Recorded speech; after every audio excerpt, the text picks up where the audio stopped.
Setiap minggu khatib berkhutbah sebut satu ayat, a'udzubillahi minasyaitonirrajim, innallaha wa malaikatahu yusalluna 'alan nabi.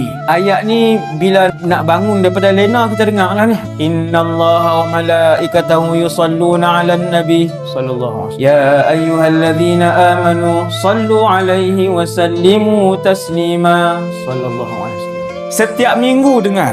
Tuan-tuan ni yang muslimin ni, yang muslimat, ibu-ibu, saya yakin kalau 1000 orang lelaki yang ada ni, kesemua 1000 orang menghafal ayat ni. Confirm insya-Allah. Innallaha wa malaikatahu ni ayat ni.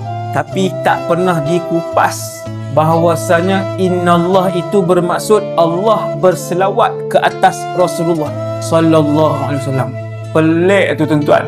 Tak perasan ke ni? Lama dah ni kita hidup ni. Lama dah, Jumaat lebih daripada 500 kali dah Jumaat. Innallaha wa malaikatahu yusalluna 'alan nabi. Wahai umat Muhammad, Allah berselawat ke atas Rasul kamu. Tak mai Jumaat ni yang muslimin datang Jumaat. Allah berselawat. Kenapa Allah berselawat? Yadullu ala 'azimi sya'ni salati ala Rasulillah, kata para ulama.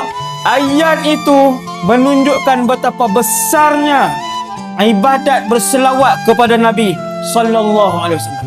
Nak hurai macam mana besar dan istimewa selawat? Innallaha wa malaikatahu yusalluna 'alan nabi. Itu besarnya. Sehingga membuatkan Allah berselawat kepada Nabi sallallahu alaihi wasallam. Cukup ayat tu.